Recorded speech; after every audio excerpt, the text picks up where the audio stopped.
Welcome to El Regnum channel. If you are new to this channel, please do not hesitate to click subscribe and hit the notification bell for you to be more updated of the coming videos.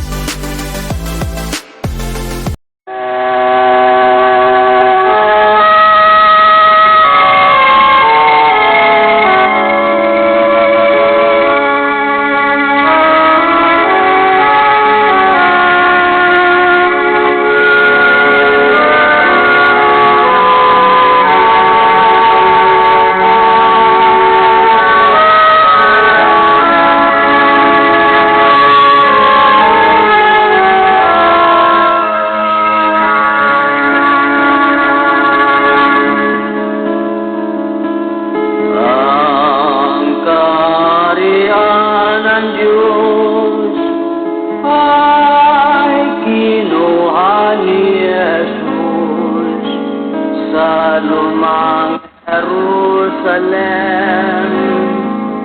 sa bayang Huda Israel, at kanyang ibinigay sa bansang nabubungan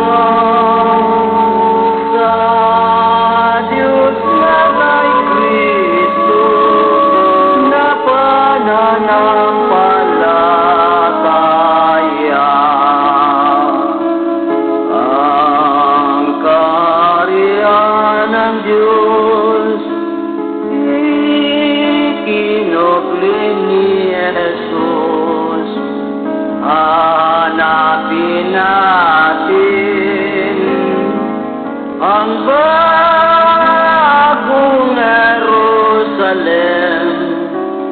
May palatandaan ang malayong silangan, mga puno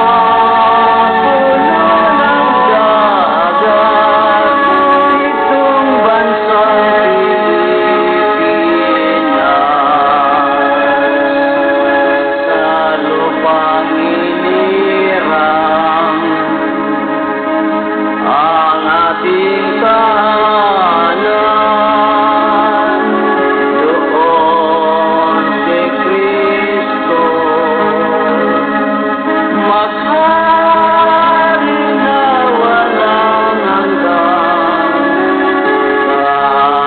Tayo'y umasa at sumampalataya. Doon wala nang gutom at wala nang ang pagluluha. Sa lupang inirang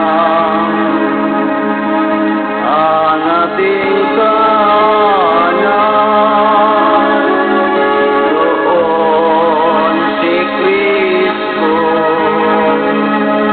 maghari na walang hanggan. Tayo'y umaasa at sumampalataya.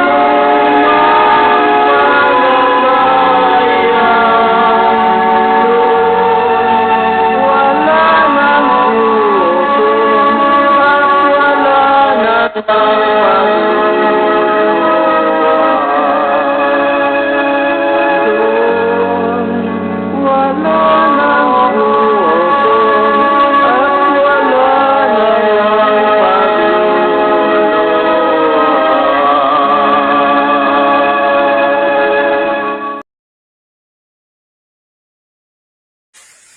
Mapagpalang oras po sa ating lahat. Narito po kami ngayon live sa kalutuntunan ng The Kingdom of God. So bago po namin pagpatuloy ang gawain po na ipapahayag po ang mga nagtatagong lihim sa banal na kasulatan sa kagustuhan po ng Diyos, no? Kasi sa panahon ngayon, mga kapatid, ay kailangan na pong malaman sa lahat ng mga tao yung programa ng Diyos sa sanlibutan, no? So bago po ang lahat, ako po muna ay nagpapasalamat o nagbibigay pugay at gumagalang sa aming Supreme Founder of the Kingdom of God, His Majesty Supreme King Philemon Undo Riam Bonanza. At ganoon din sa lahat ng mga royal family ng Riam Bonanza. Lalo na po sa aming mahal na Pangulo, na walang iba ang aming mahal na Prinsipe Rocky Y. Riam Bonanza, isang mapagpalang oras po mahal na Prinsipe, na siya po ang aming President sa The Royal Alpha Omega Ring Trading Corporation. At ganoon po sa kanyang kapatid na walang iba, Haring Adolfo Riam Bonanza, na siya po ang President ng Philippine Deuterium Project of the Philippines. So, yan po ang dalawang magkapatid sa pamilya Riam Bonanza o Royal Family ng Riam Bonanza. Sila po ang nakahawak sa dalawang company po sa The Kingdom of God. So, isang pagpalang oras po sa inyo hari. At ganun din, ako po ay nagpapasalamat sa lahat ng mga nanay, no? Mga 5 spiritual mothers na nandyan po ngayon sila, no, nakatira o nandyan po sila ngayon sa barangay Talisay, no? Purok New Jerusalem sa Dapitan Shrine City sa Zamboanga del Norte. So, nandyan po ang ating mga nanay o 5 spiritual mothers. Dyan po sila ngayon sa templo. So, isang mapagparang oras po sa inyong lahat, mga nanay. Nandyan po sa Dapitan Shrine City sa temple. So, sa lahat ng mga pinili ng Diyos mula sa 12 tribes, mula Luzon, Visayas at Mindanao hanggang doon sa tinatawag na 12 apostolis ng Diyos, no? Na mula Region 1 hanggang Region 12. Na isa na po dyan nakibilangan ng aming Regional Director sa Region 2, no? Na walang iba, Haring Edgar Palor Ligotom. Mayong gabi po, Hari. At ganun po sa iyong Rayna, no? Walang iba, Rayna Rose Ligotom. Isang mapagpalang oras po sa inyo lahat. Yan, Hari at Rayna. So, sa lahat ng mga pinili na tinatawag o mga propita ng Diyos, yan po ay nakatala o nakatalaga sa mga provincial leader mula Luzon, Visayas at Mindanao hanggang doon sa mga ibanghilista ng Diyos na tinatawag na municipal leaders, no, sa loob ng kaharian ng Diyos mula Luzon, Visayas at Mindanao. Mayong gabi po sa inyong tanan. At hanggang doon sa barangay leader, na yan po ay tinatawag na mga pastor, no, sa kaharian ng Diyos. So yan po ang katawan ng Diyos mula pa ng una hanggang ngayon, no, sapagkat ang programa ng Diyos ay hindi po yan mabago, no. Walang sino mang tao makapagbago dyan sapagkat ang programa ng Diyos ay sa Kanya po yan. So ano ba ang programa ng Diyos? Walang iba kundi magtayo ng isang kaharian ng Diyos. So, nulit ko mula Luzon, Visayas at Mindanao, maayong gabi o magandang gabi po sa inyong lahat. Lalo-lalo na po dyan sa aming mga kapatid ngayon nasa province of Quirino, no? Kasalukuyan po silang nagla-live ngayon. At talagang puspusan po ang kanilang papahayag sapagkat ito po ang panahon upang maihayag ang plano ng Diyos sa daigdig. Nandyan po sila ni Haring Rodel Baltasar, mayong gabi hari. At ganoon din si Haring Gerson del Rosario. At sa ating Reyna Merlita Baltasar, sila po yung nag-live ngayon diyan sa province of Quirino. Mayong gabi o isang mapagpalang oras po sa ating lahat. At ganun po, ako po'y nagpapasalamat din sa mga kapatid natin na nandyan po sa bansang London, no? Walang iba, Reyna Shirley del Rosario. Magandang gabi po at isang mapagpalang oras po, Reyna. At sa bansang Kuwait, no? Nandyan po ating kapatid na si Princesa Clarabel Baltasar. Isang mapagpalang oras po sa iyo, Prinsesa. So, sa gabi ito ay ating pong tatalakayin yung plano ng Diyos sa daigdig. So, ano ba yung plano ng Diyos sa daigdig? So, ang plano ng Diyos sa daigdig ay magtayo ng isang kaharian. So, bakit siya po ay magtayo ng isang kaharian? So, ang tanong mga kapatid, ano po ba ang titulo ng ating Panginoon?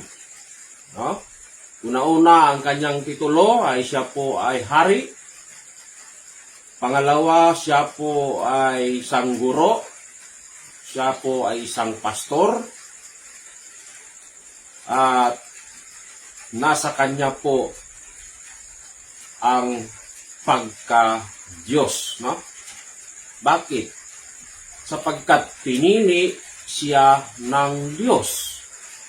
Kaya natawag po siyang Kristo. So, ibig sabihin, hindi naman kasi yan Tagalog, yung salitang Kristo. Kung ati ang itagalog mga kapatid, sa salitang Tagalog, yan po ay pinili o di kaya pinahiran ng langis. No? Kristo. So, kung ating isipin sa panahong ito, lalong-lalo na po yung salitang kaharian, sapagkat yan po ay plano ng Diyos sa daigdig. No? Na siya po ay magtayo ng isang kaharian upang siya ay maghari sa sangkatauhan. Kaya nga, dahil man ang kanyang titulo ay isang hari, ay siguro naman mga kapatid ay hindi pwedeng matawag kang hari kung wala kang paghaharian, no? Kagaya ba lang sa unang panahon, ano ba yung programa ng Diyos sa daigdig? Gumamit po siya ng mga may katawan at may laman. Sino-sino ang pinili? Unang-una na pinili niya upang doon mag-umpisa ang kaharian ng Diyos. Walang iba si King Saul. No? Pangalawa si King David. Pangatlo si King Solomon. So yan po ang pinili ng Diyos. Sila po ay Kristo sapagkat pinili nga sila ng Diyos upang ihayag ang plano ng Diyos tungkol sa kaharian ng Diyos. Kaya nga mga kapatid, yung kaharian ng Diyos nasa panahon nila ni King Saul ay natapos, no? Natapos po siya naghari sa loob lamang po ng 40 years. So saan po siya naghari? Yun po sa Israel, no? Doon naghari si King Saul. So hindi po siya nagtagal, kundi natapos po siya sa loob ng 40 years. At ang pumalit na naman doon ay si King David, no? Na siya po ay naghari din sa loob ng 40 years sa isang bansa na tinawag na Israel. So pagkatapos ni King David, ang sumunod naman na naghari ay walang iba ang kanyang anak na si King Saul. So naghari po si King Saul doon sa Israel sa loob ng 40 years, no? Sa Israel. Kaya doon sa panahon ni King Saul ay King David hanggang kay King Solomon, sila po ay hindi nagtagal sapagkat nagkaroon po sila ng mga kasalanan. Saan? Doon sa Diyos. Bakit? Katulad na lang sa panahon ni Haring Saul. Nung siya ay naging hari na sa Israel, mayroong kautusan ang Diyos na ibinigay kay King Saul na ang utos ay patayin lahat, walang itira sa pamilya ni Agag. No? Yan po ay utos ng Diyos sa kanya. Ngunit nung nilipol ni King Saul ang kaharian ni King Agag, ngunit mayroon po siyang iniwan. Sino ang kanyang iniwan? Walang iba, si Haring Agag. Kaya doon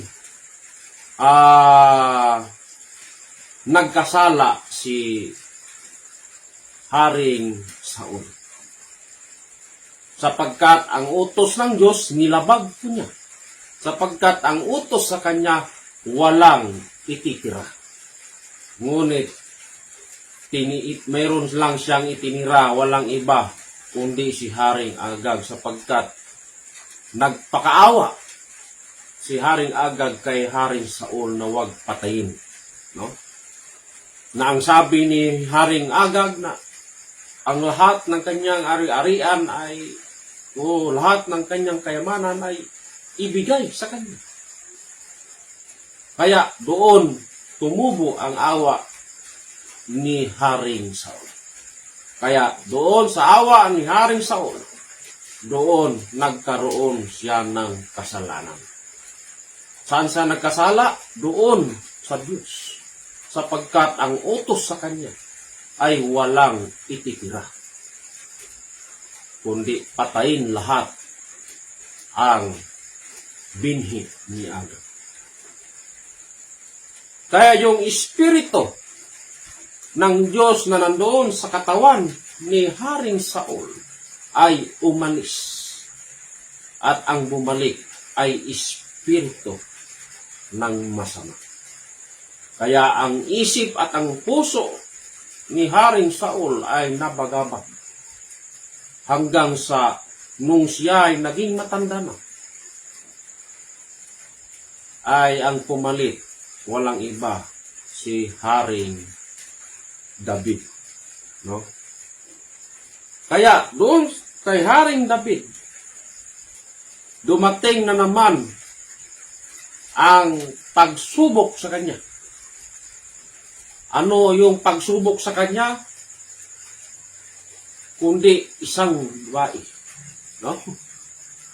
Sapagkat hari si Haring David, ikaw pa namang hari, di lahat ng iyong sasabihin ay matutupad. Lahat ng iyong gagawin ay magagawa sapagkat ikaw nga ay hari. Kaya nga mga kapatid, nang dahil sa isang babae na nasasakupan ni Haring David, doon siya nagkasala. No? Bakit? Binuntis niya yung kanyang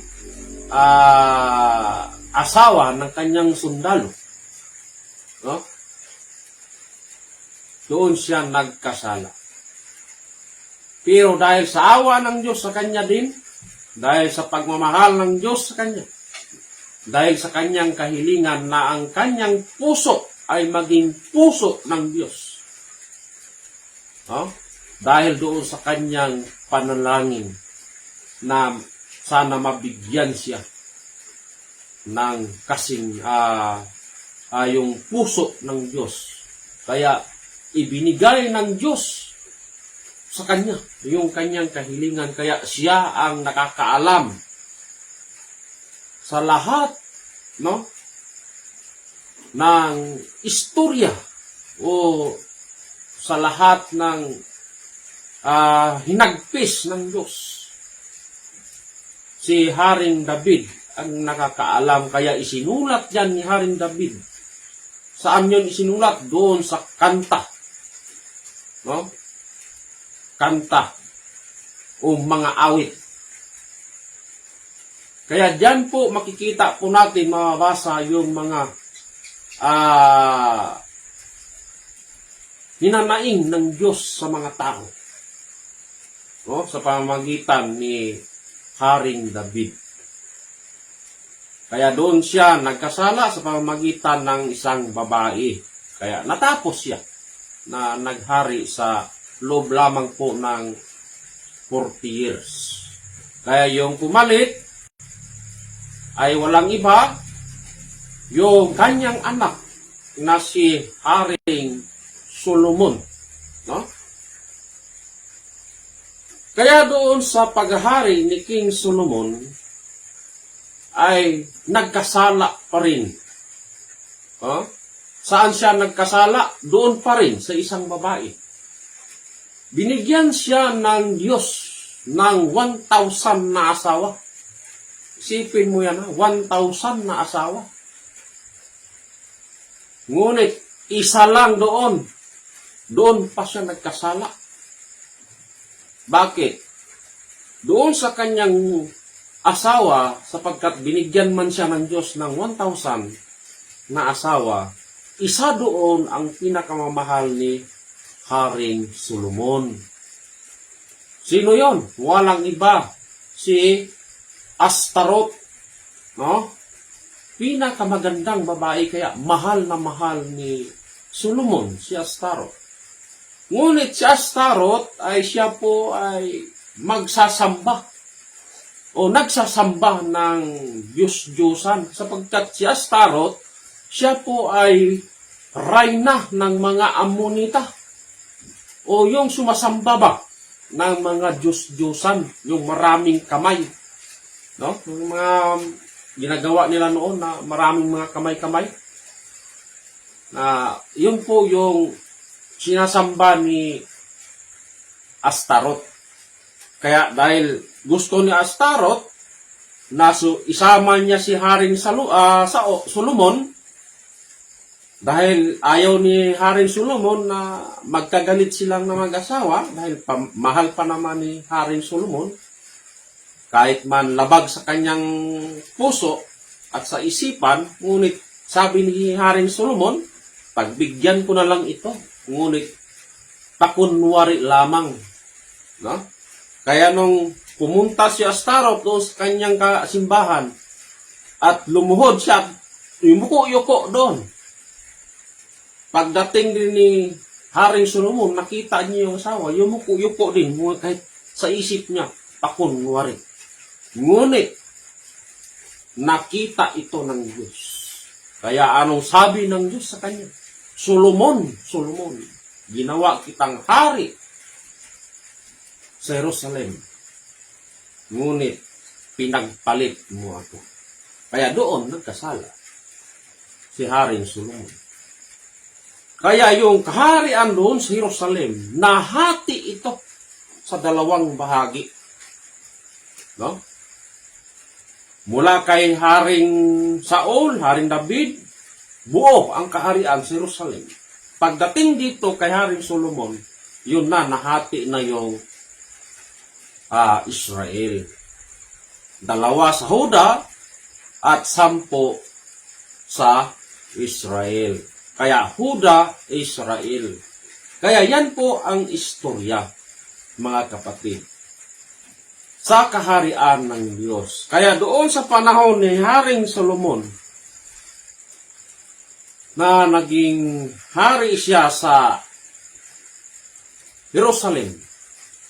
Ang pumalit doon, mga kapatid, doon sa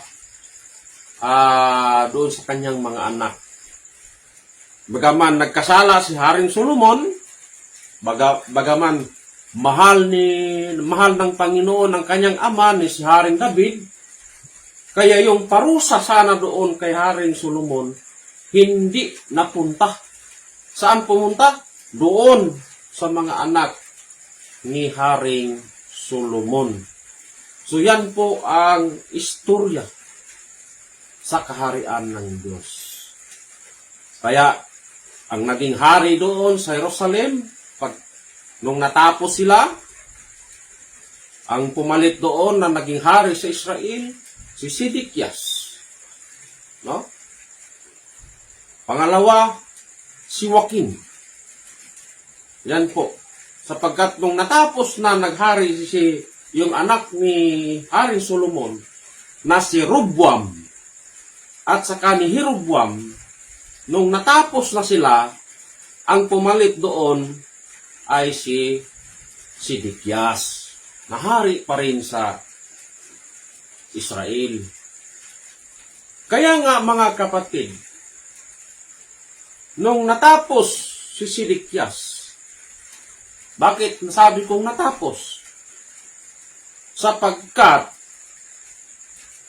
sa panahon niyaon na naging hari si Haring Sidikias sa Israel, mayroong dumating na isang hari na galing po sa Medo-Persia, Babylonia. No? Sino yun? Anong taon na dumating? Insakto yan sa sukat na 607 BC. Yan po ang pagdating. Ang tanong, sino yung dumating? Yung taga-Babylonia, na walang iba si Haring Nabucodonosor. No? Kaya nga, sapagkat binago ng Diyos ang kanyang programa doon sa Jerusalem, sa Israel, bagaman doon ay isang bansa lamang yung pinili ng Diyos. Ngunit pagdating dito, mula sa 6 o 7 BC, mga bansa na po ang pinili ng Diyos. Unang-una ang Babylonia, na walang ibang hari doon na si Haring Nabucodonosor. No? Nag-umpisa na naghari si Haring Nabucodonosor sa taong 606 BC. Yan po ang tagal, no? Yun po yung taon. Kaya yung pagtagal niya na naging hari sa Babylonia, umabot lang po siya ng 68 years. No? Sapagkat noong naging tanyag na naging hari si Nabucodonosor, ay lalong tumigas ang kanyang isip at ang puso. Kaya yung panahon na naging hari na si King sa Nabucodonosor, siya na po ang kinikilalang Diyos, no? Hindi na siya nakakilala ng Diyos, sapagkat ang isip niya sa kanyang sarili ay siya na po ang Diyos. Kaya lahat yung naniniwala kay Kristo noon sa panahon na yan, ay kanya pong pinapahirapan, no? Kanyang ginawang alipin. Dinala niya sa Babylonia. Sino yon? Yung mga anak ng Diyos. Kaya, dahil sa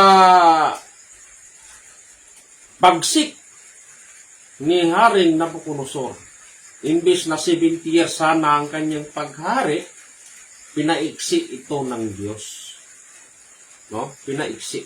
Ginawa po itong 68 years lamang. So pagkatapos ni Haring Nabucodonosor, dinigma naman siya ngayon ng taga-Medo Persia. Sino yung taga roon sa Medo Persia? Walang iba. Si Haring Cyrus the Great. No, yan po yung hari sa Medo Persia.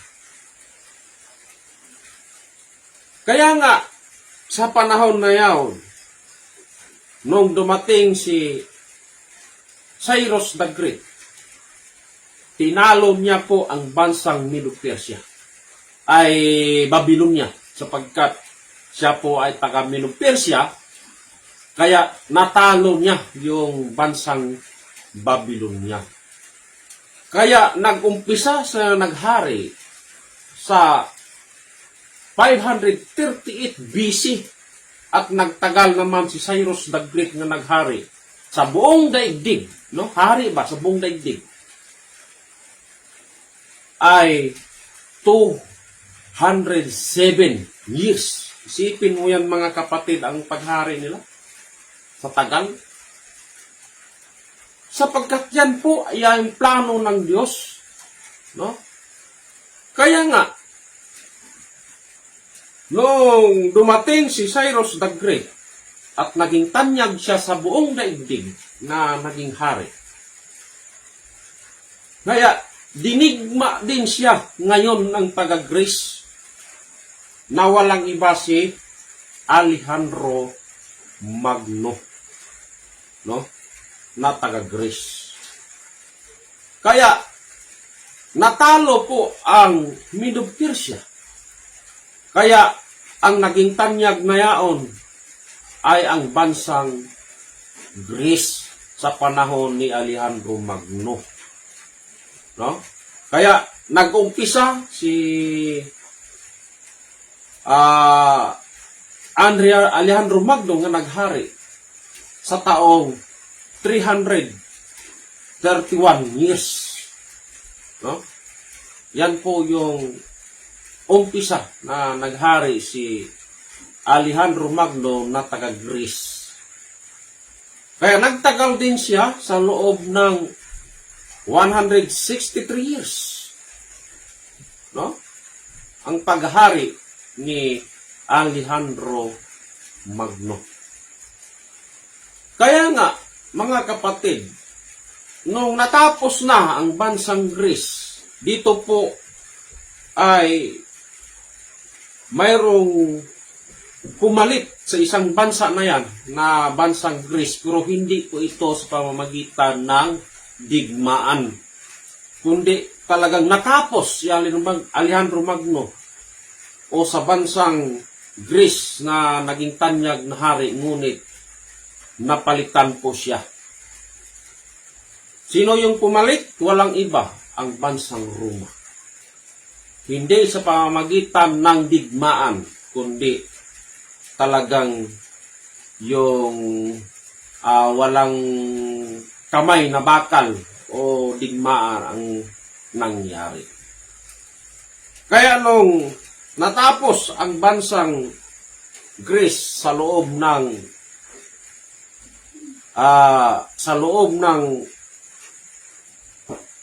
163 years, 63 years, no?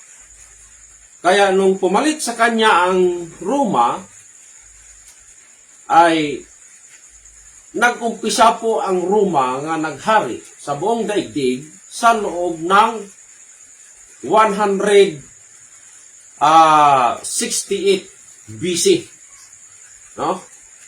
Ang Roma.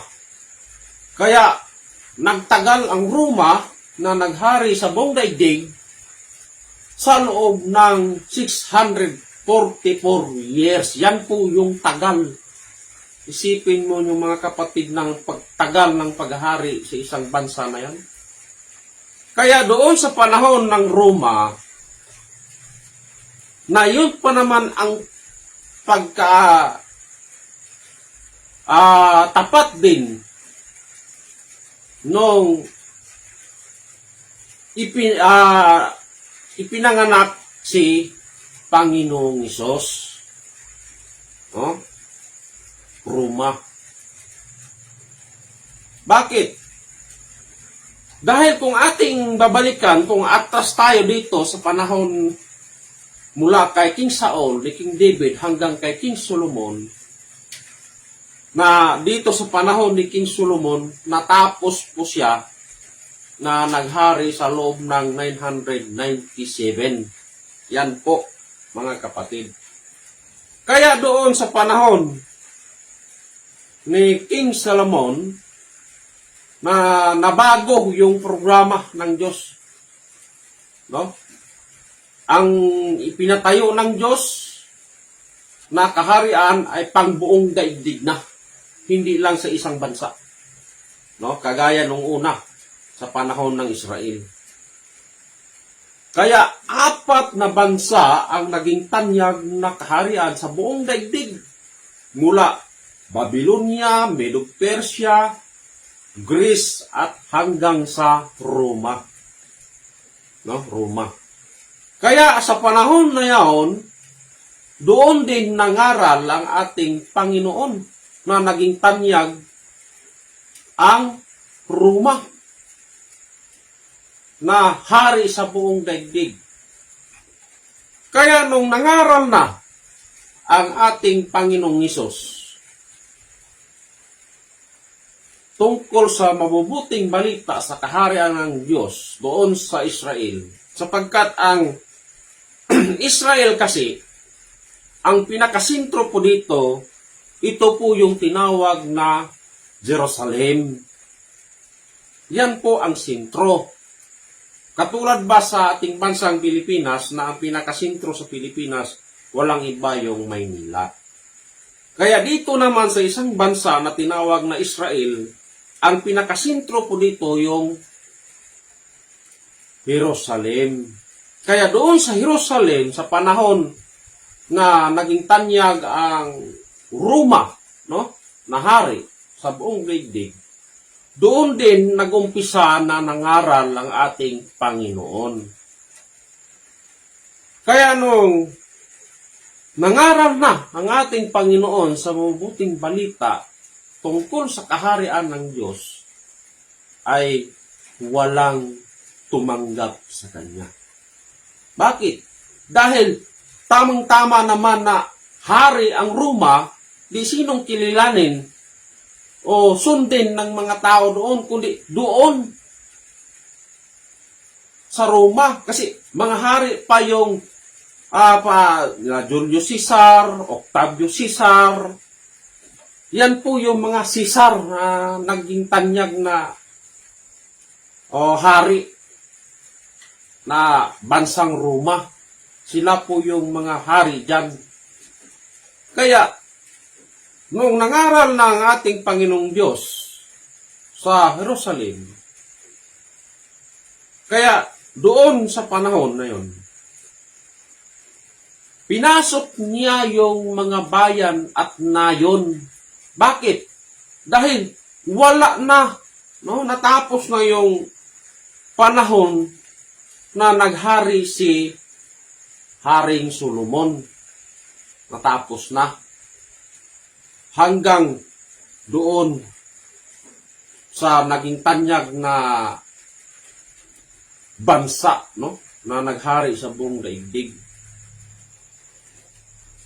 Kaya yung pagkatapos doon na natapos ang paghari ni King Solomon, ito na po ang mga bansa, kundi ito po ay tinawag na hari na bansa sa buong daigdig. Kasi tanyag sila ba? Ibig sabihin, tanyag sila sa buong daigdig. Kaya nung sa panahon na yon, nung nangaral na ang ating Panginoon, hindi na siya hinaniwalaan ng tao. Dahil sa kanyang dala sa mabubuting balita sa kaharian ng Diyos doon sa Jerusalem, dahil man doon ay tanyag pa rin ang Roma na hari sa buong daigdig, Kaya, noong nangaral si Jesus doon, pinasundan-sundan po ito ng mga Fraile ba? Fraile. Dahil doon sa kanyang angking talino na hindi nila kaya ang talino ng ating Panginoong Hesus. Kumbaga nagtataka ba sila? Kaya noong nagsanggunian yung mga Fraile, ay nagtatanong po sila na hindi naman ito mag-aaral sa atin na yun. Taga saan ba itong tao na ito? No? Kaya mayroon pong nagpagsabi, di ba ito po ang anak ni Jose kini Maria? Kaya doon sa kanyang talino na hindi nila kayang tumbasan, no? Kaya gumagawa po sila ng ikapapahamak ng Diyos. Kung ano-ano na lang ang isinusumbong doon sa kataas-taasan na hari, no? Dahil sa panahon na yon, doon sa Roma, ay ang hari doon si Poncio Pilato, no? Kaya nung nangaral na ang ating Panginoon, ay naghahanap talaga sila ng kapapahamak ng Diyos para mawala lamang dahil hindi nila kaya tumbasan ang talino o wisdom ng ating Panginoong Hesus. Pero hindi nakilala.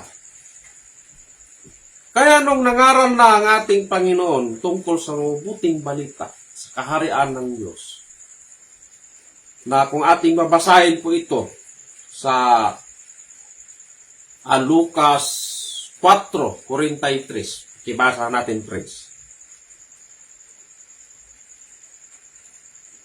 So, ganito po ang mababasa ayon po sa banal na kasulatan. Dadapwat sinabi niya sa kanila, dapat namang ipangaral ko sa mga ibang bayan ang mabubuting balita ng kaharian ng Diyos, sapagkat sa ganito ay sinugo ako.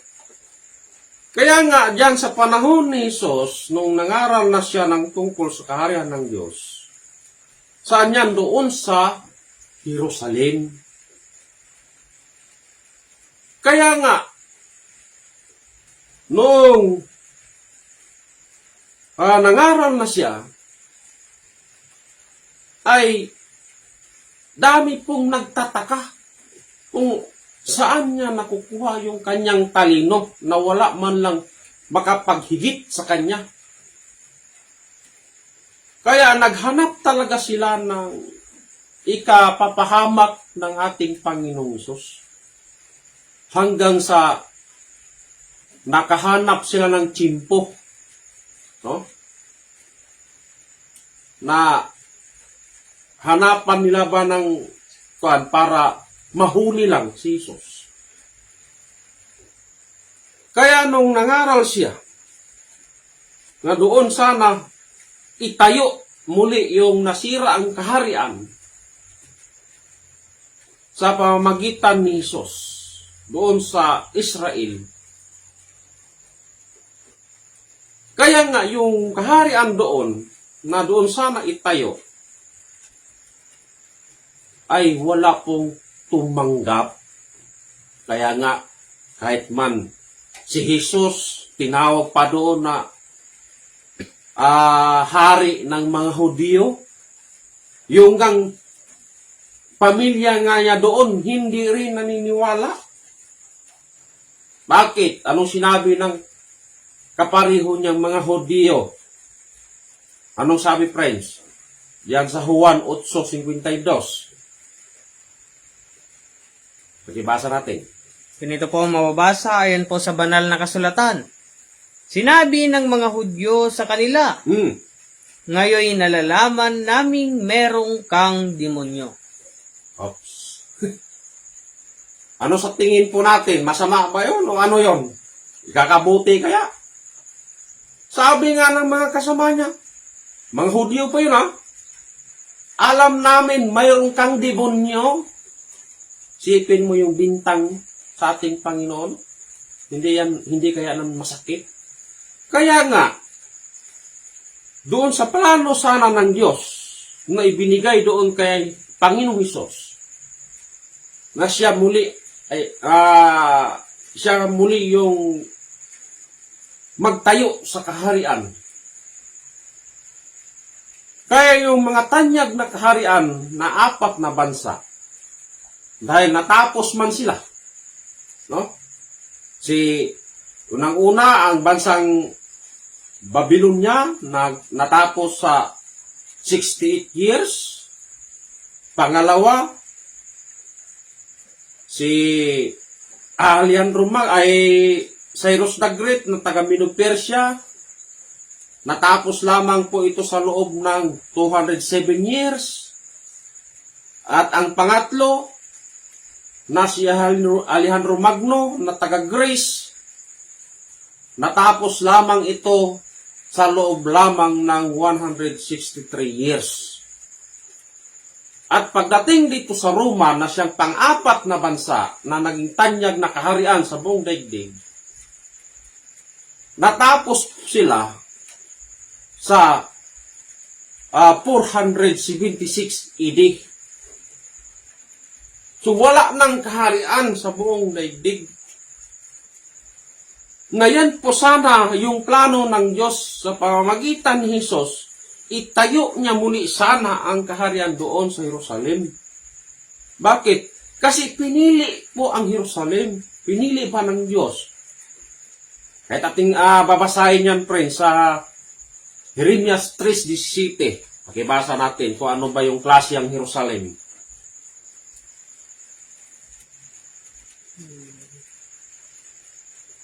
Ano ang sabi sa banal na kasulatan?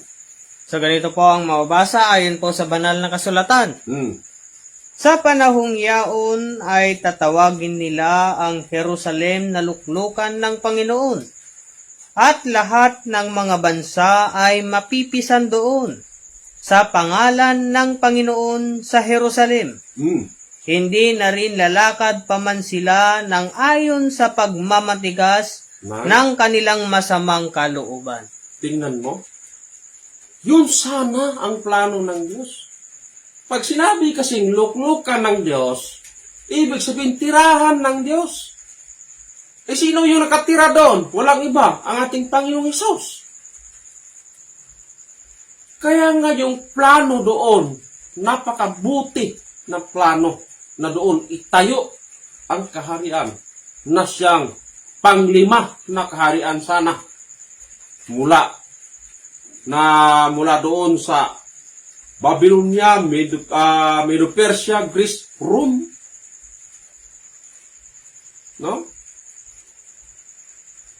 Pagkatapos doon na naging tanyag sila na kaharian sa buong daigdig, pinili naman dito ng Diyos. Sino?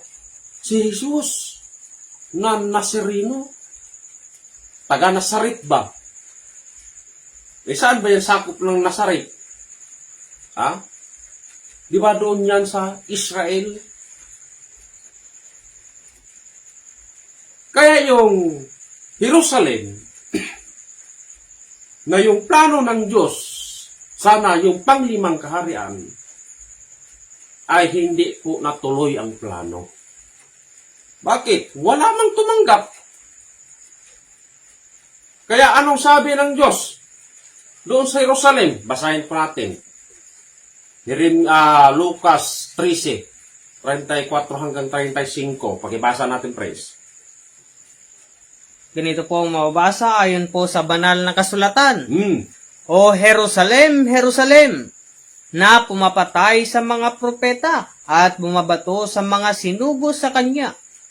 Makailang inibig kong tipunin ang iyong mga anak, na gaya ng pagtitipon ng inahing manok sa kanyang sariling mga sisiw sa ilalim ng kanyang mga pakpak, at ayaw kayo? Tuloy. Narito sa inyo'y iniwang walang anuman ang inyong bahay.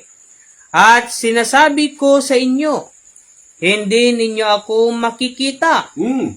Hanggang sa inyong sabihin, mapalad ang pumaparito sa pangalan ng Panginoon. Tingnan nyo. Yun sana ang plano ng Diyos na panglimang bansa na maging tanyag na kaharian sa buong daigdig. Pero sino yung pinili? Walang iba. Ang ating Panginoong Jesucristo. Ngunit, ang masama, hindi man tinanggap. Anong ginawa sa kanya? Hinuli, nilitis, pagkatapos ipinako pa sa krus. Di kaya yan,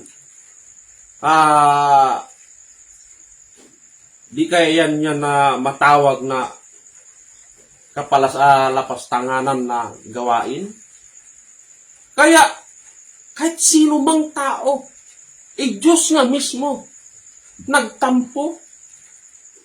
Sabi ng Diyos, aalis na ako sa inyo, O Jerusalem, Jerusalem. Aalis na ako sa inyo, at hindi nyo na ako makikita. Kaya nga, yung kaharian sana doon na itatayo ng Diyos, inalis.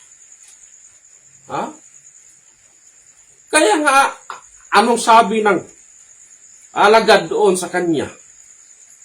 Na kung ating babasahin yan sa Gawa 1:6-7.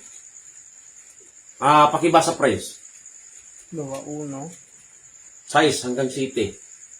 Mayroon dyan na nagsabi sa Panginoon, yung isang alagad, anong sinabi? Ganito po ang mababasa ayon po sa banal na kasulatan. Hmm. Tinanong nga siya nila nang sila'y nangagkakatipon, Ano ang tanong? na nangagsasabi, Panginoon, isa sa uli mo baga ang kahariang sa Israel sa panahong ito? Ano sabi? At sinabi niya sa kanila, hindi ukol sa inyo ang pagkaalam ng mga panahon o ng mga bahagi ng panahon na itinakda ng Ama sa kanyang sariling kapamahalaan. Kaya nga, yung kaharian ng Diyos, hindi po yan salita lamang. No? Hindi yan salita lamang. Kundi yan po ay kapamathalaan ng Diyos. Ano yan? Ano yung kapamathalaan? Gobyerno ba ng Diyos? Doon sana itayo sa Israel. Kaso, hindi man tinanggap, kaya umalis ngayon ng Diyos. Kaya sa pag-alis niya doon, sabi nung isang alagad doon, Guro, isa sa uli ubaga ang kaharian ng Israel. Sabi ng Diyos, hindi ukol sa inyo ang pagkaalam ng mga panahon. Kaya, pinapahanap ngayon yan ng Diyos. Sino yung maghanap yan? Pinapahanap niya sa lahat ng mga tao. Basahin natin.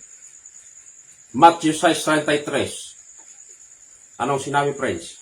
Ganito po ang mababasa ayon po sa banal na kasulatan. Dadapot hanapin muna ninyo ang kanyang kaharian at ang kanyang katwiran at ang lahat ng mga bagay na ito ay pawang idaragdag sa inyo. So, sinabi ng Diyos yan. Unang-una po yan na sinabi ng Diyos sa lahat ng mga tao. Na hanapin nyo muna ang kaharian ng Diyos. Pangalawa, ang kanyang katwiran. Pangatlo, at ang lahat ng mga bagay, pawang may daragdag sa inyo. Pero sa ngayon, panahon nito, hindi ko inaano kasi kadalasan ko kasi naririnig. Pag binanggit kasi ang kaharian ng Diyos,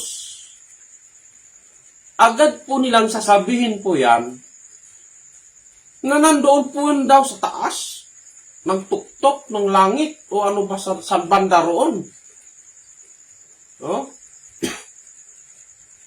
Kaya nga ang tanong, naintindihan po ba ang salitang kaharian? No? Kaya nga, madaling bigkasin, pero mahirap unawain. Bakit? Nasabi ko, isipin nyo, sino may-ari ng kaharian? Di ba ang Diyos? Saan niya sana itatayo? Di ba? Bansa ang sinabi ng Diyos. Ha? Doon, sa Jerusalem. Kaya ayaw tinanggap. Di inalis niya ngayon ang kaharian. Sinabi ng Diyos, mula ngayon, hindi nyo na ako makikita.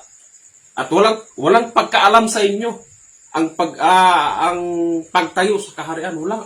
Hindi binigay doon. Bakit? Sinabi ng Diyos sa kanila, hindi nauukol sa inyo ang pagkaalam. So, ibig sabihin, mayroong pinili.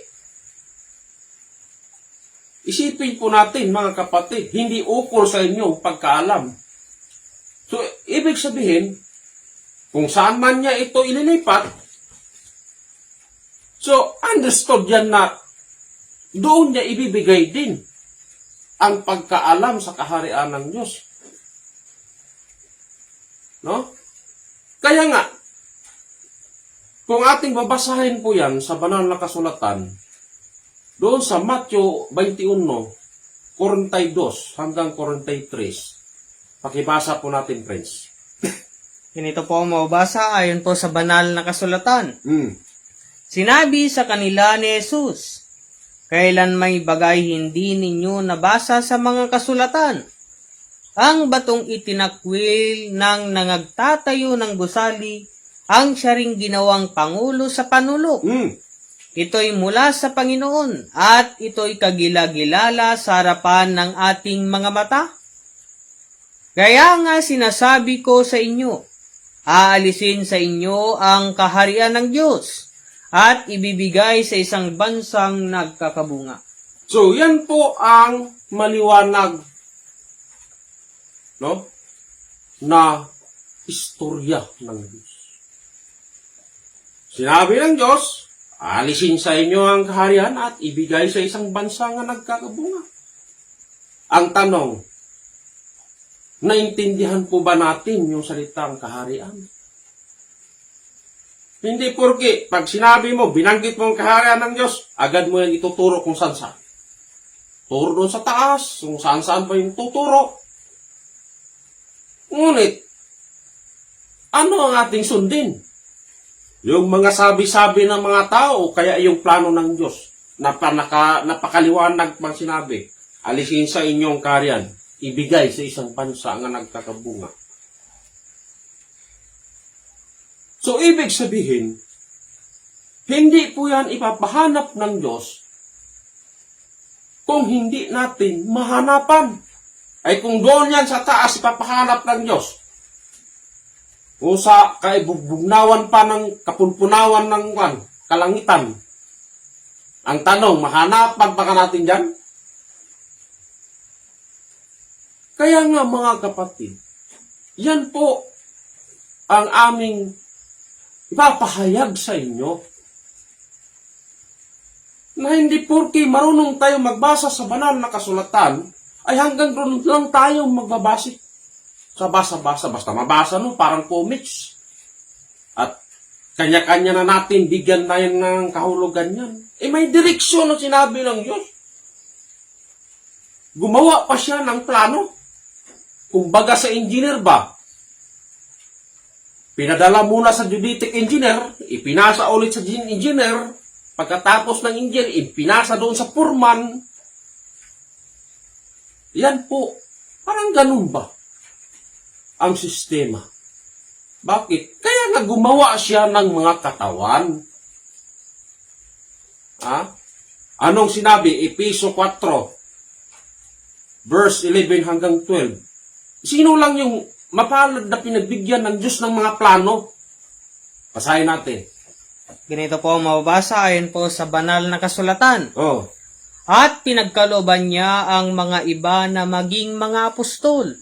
Una, At ang mga iba ay propeta. Pangalawa, at ang mga iba'y ibanghelista, pangatlo, at ang mga iba'y pastor at mga guro. 5. Tuloy mo. Ano yan? Sa ikasasakdal ng mga banal, sa gawaing paglilingkod sa ikatitibay ng Ng- katawan ni Kristo. Napakaliwanag po, mga kapatid. Mayroon para siyang binigyan. Una ang binigyan ng Diyos, mga propeta. Pangalawa, yung tinatawag mga apostol. Pangatlo, yung mga ebanghelista. Pang-apat, papastor. Pang-lima, yung mga guro. Ito yung katawan ni Kristo.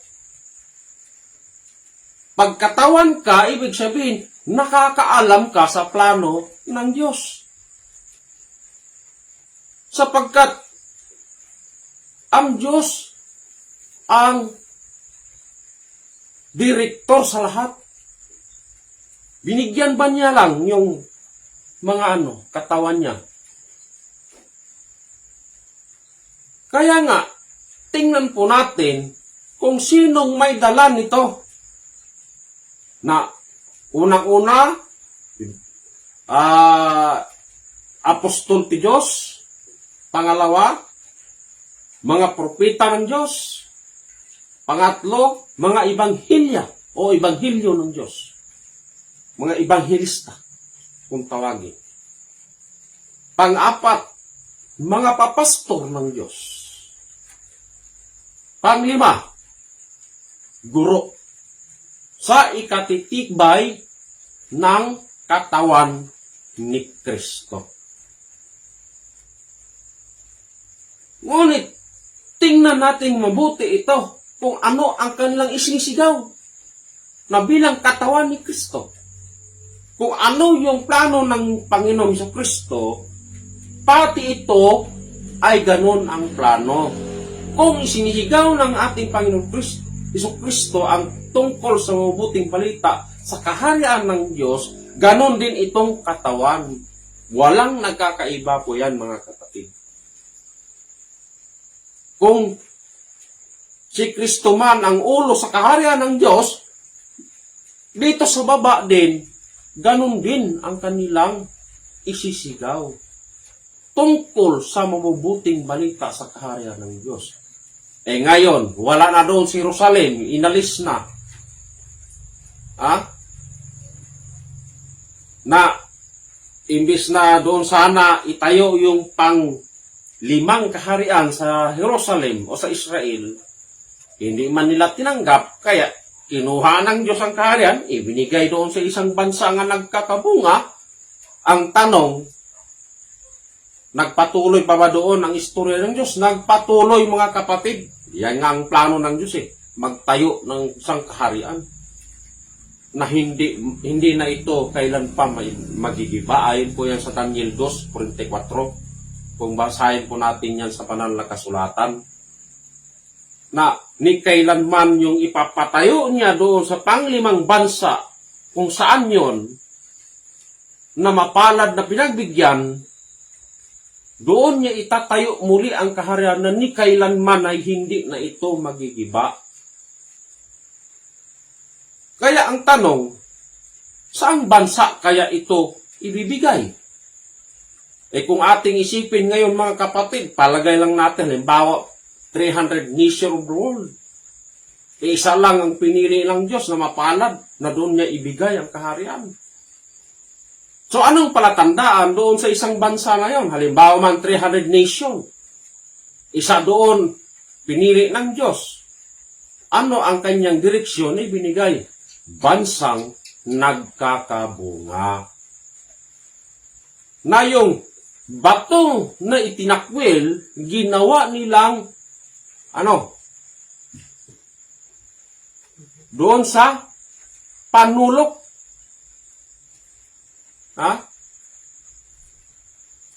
Ginawa nilang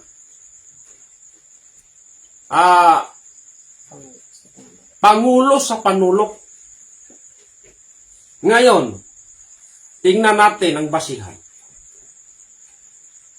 Mapasalamat po kami sa aming mahal na dakilang guro.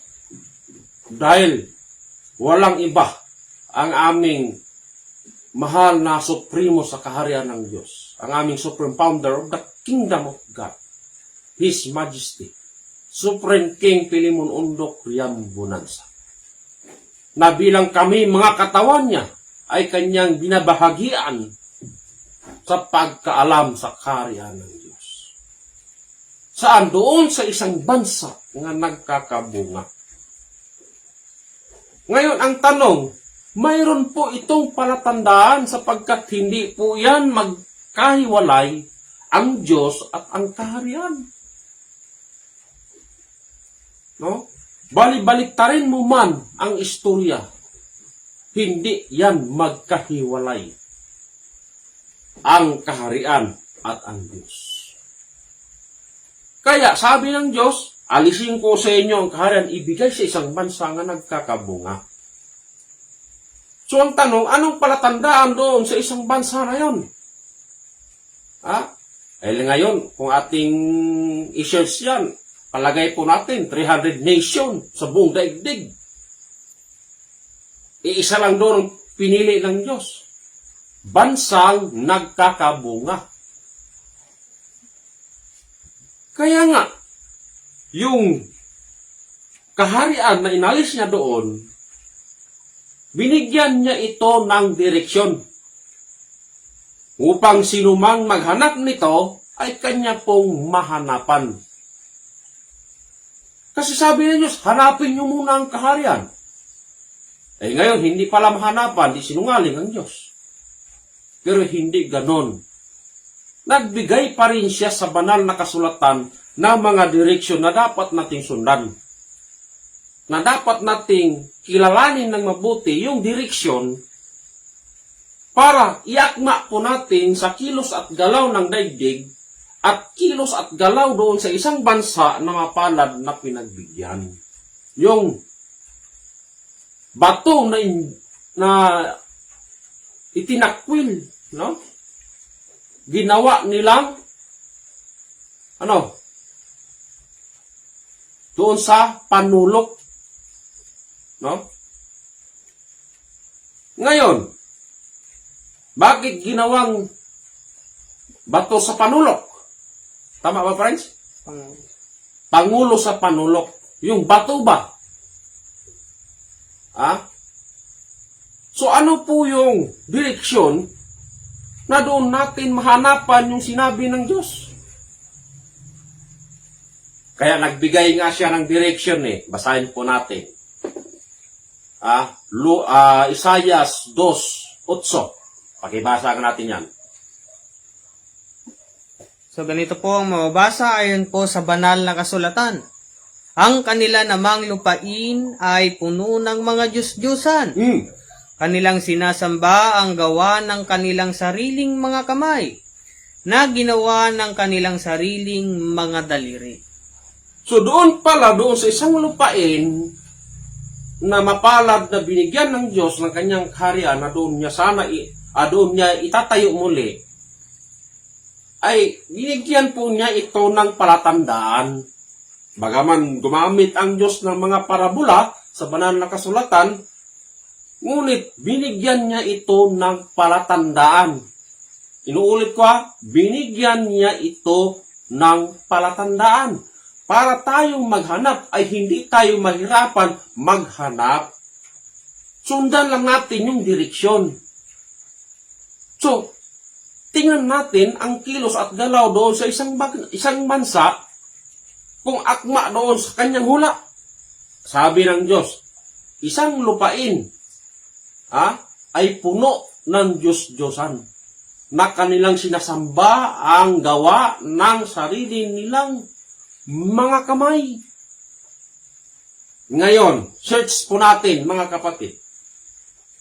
Anong bansa na nalalaman po natin na maraming Diyos-Diyosan na gawa sa sarili nilang mga kamay?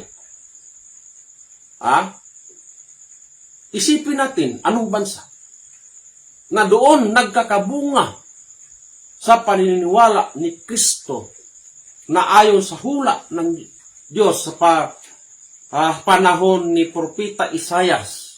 Kung ating babasahin po yan. Anong sabi niya? Isaias 24:15. Pakibasa, friends.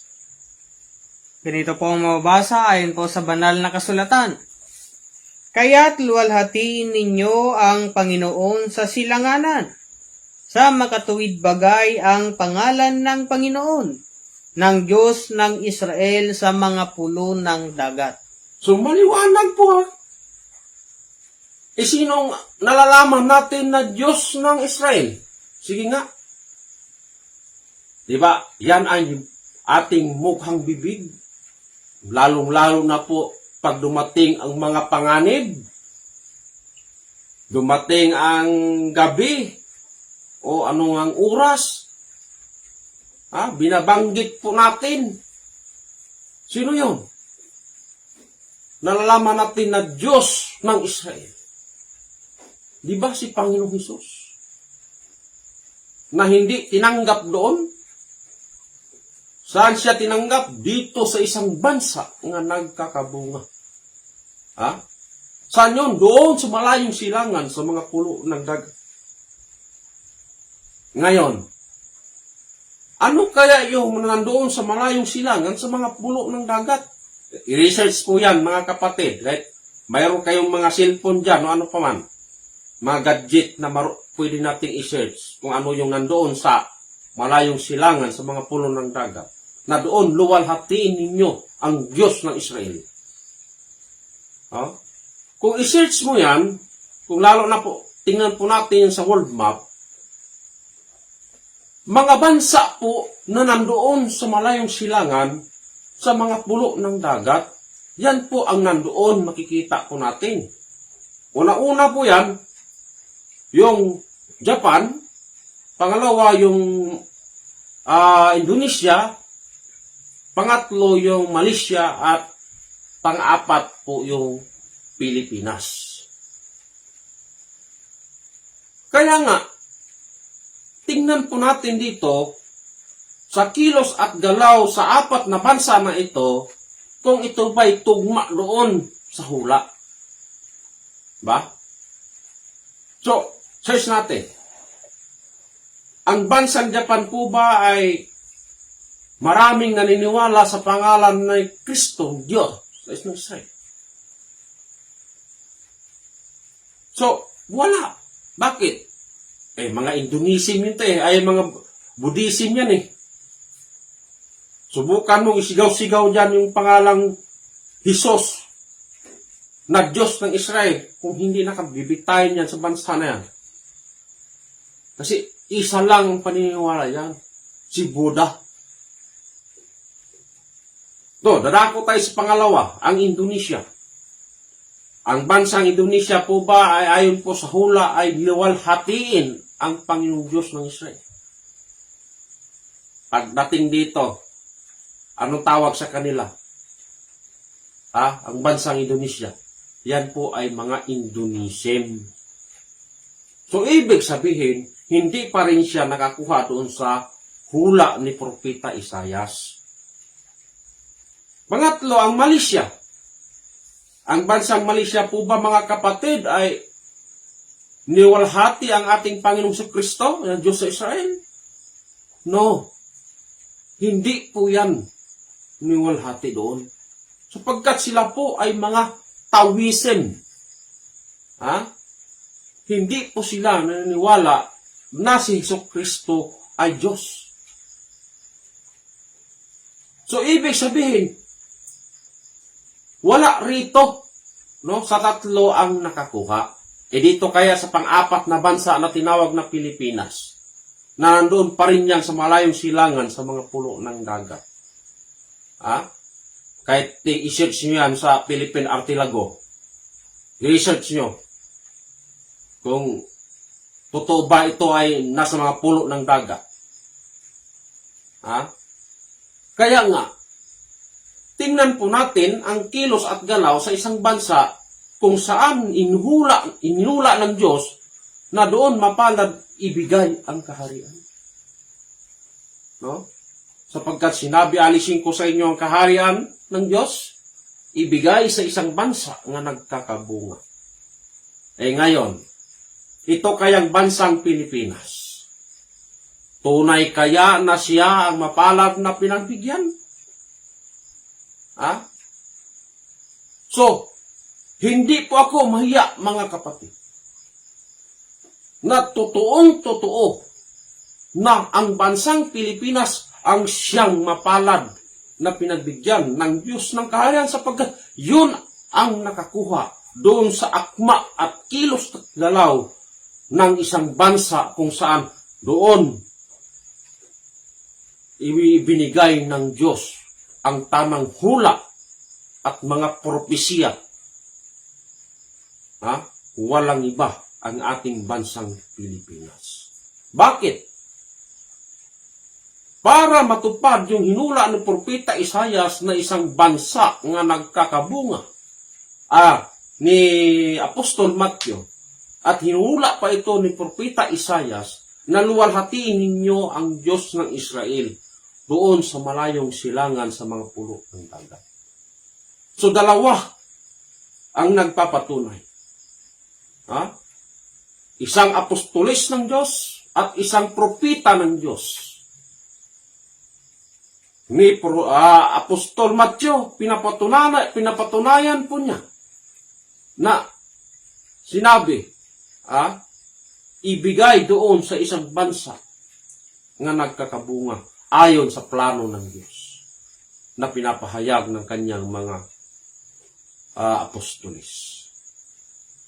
Pagdating dito kay propeta Isaiah, sinula din niya na luwalhatiin ninyo ang Diyos ng Israel doon sa malayong silangan sa mga pulo ng dagat. Bakit? Umalis doon. Ngayon, ang tanong, mayroon ba tayong mga matibay na ebidensya? Mayroon. Sapagkat hindi kami nagpapahayag at hindi kami inutusan ng aming mahal na Supremo, mahal na Hari, Pilimon Undok Riambonanza, kung walang matibay na ebidensya. Bakit? Kasi hindi po kami magsasalita kung walang katotohanan. Bakit? Sapagkat ang plano ng Diyos, Juan 8:32, anong sinabi? Kibasa, friends? Anong sinabi niya Juan Bautista? Ganito po ang mababasa ayon po sa banal na kasulatan. At inyong makikilala ang katotohanan, at ang katotohanang magpapalaya sa inyo. So maliwanag po yan, mga kapatid, na iyong marinig ang katotohanan, sapagkat ang katotohanan ang siyang magpapalaya sa inyo. Ngayon, nagsasabi kami ng kasinungalingan, wala na yung pinapahayag ng Diyos na siyang magpapalaya ng sa inyo. Kaya, hindi kami magpapahayag na kung niluluko lang namin kayo. Sapagkat mayroon din kaming takot sa Diyos. Kung ano yung katotohanan, yun lang po ang aming ipapahayag. Na ipapahayag na itong bansang Pilipinas, ito nga ang kaharian ng Diyos. Ito nga ang mapalad na pinagbigyan ng Diyos. Bakit? Sapagkat yung kilos at galaw doon sa isang bansa na ayon doon sa hula ng Diyos, na mga propesya ng Diyos, yun lang po ang nakatugma. Katulad na lang yan sa Isaiah 2:8 na ang lupain ay puno ng Diyos-Diyosan, na kanilang sinasamba ang gawa ng kanilang sariling kamay at kanilang niluluhuran. Hindi po ako mahiya, mga kapatid, mula Luzon o mula Apari hanggang Tulo. Marami po tayong makikita ng mga kapatid. Anong kanilang mga ginagawa? Nandiyan yung mga revolto ni Mama Miri. Sino pa ni? Santo Niño. Mayroon pa nga dyan na ginagawa nilang rebulto dahil sa pagsunod lang ng Diyos. Si San Pedro. No? Marami pang iba yung mga ginagawa nila. Na ibig sabihin, mapapatunayan lamang na yung nakasulat sa banal na kasulatan, walang iba mga kapatid na tinutukoy na Pilipinas. Bagaman walang nakasulat dito sa Bible, no? Walang nakasulat dito sa Bible ng Pilipinas, ngunit mayroon pong palatandaan, direksyon ang ibinigay ng Diyos. Bakit? Tanong ko po sa inyo mga kapatid, sa panahon ba ni Jesus, na-discovery na ang Pilipinas? Wala pa. Kaya nga sa pamamagitan ng propesya kailan lang ito na pangalan ng Pilipinas? Noong na-discovery. Kaya kung ating balikan ang mga discoverer sa panahon ng mga Espanya, na si Ferdinand Magellan, or siya po yung nakadiskubre. Sa taong March 16, 1521, discovered of island na wala pa itong pangalan. Para magkaroon ng pangalan, ay kailangan ito niyang i-report doon sa isang bansa na tinawag na Espanya, sapagkat taga-Spain man si Ferdinand Magellan. Nalita niya doon sa kanyang hari. Sinabi niya doon na mayroon siyang na-discovery doon sa malayong silangan na isang isla na wala pang pangalan. Ano kaya ang mabuting gawin? Kaya sinadjust po ito ni King Philip II sapagkat yan po ang hari ng Espanya. Sabi ni King Philip, sige, balikan mo. Isunod mo sa aking pangalan. Kaya tinawag po niya itong, pagdating ni Ferdinand Magellan, na taga-Espanya, taga-Spain, tinawag niya itong Las Islas Pilipinas. Yan po ang history. Para maging ganap na isang bansang nagkakabunga, ay nagplano pa rin ang mga taga-Espanya na maging Kristyanismo itong bansa na ito. Lahat ba naninirahan dito maging Kristyanismo? Kaya, binautismuhan. Sino yung binautismuhan? Walang iba. Doon sa Limasawa Island, sa Cebu, Mactan, doon nangyari ang kaganapan. Bakit? Kung ating balikan March 16, 1521, discovered may isang isla. Para maging ganap na maging Kristiyanong paniniwala o isang bansang nagkakabunga plus 2 years ulit na preparasyon. Insakto yan sa sukat April 14, 1523. Naganap po yan doon sa Mactan, Cebu, Limasawa Island, sa pamamagitan ng pagbautismo ng mga alagad ni Humabon. Kaya si Humabon at si Lapu-Lapu, isinigaw nila kaagad yan. Sa taong April 14, 1523, Philippines is a Christian country. Kaya ang tanong ko po, mga kapatid, saan po ito naganap? Ayon sa nakahula sa banal na kasulatan. Walang iba, mga kapatid, bansang Pilipinas. Ang tanong ko po sa inyo, nasaan ang kaharian ng Diyos?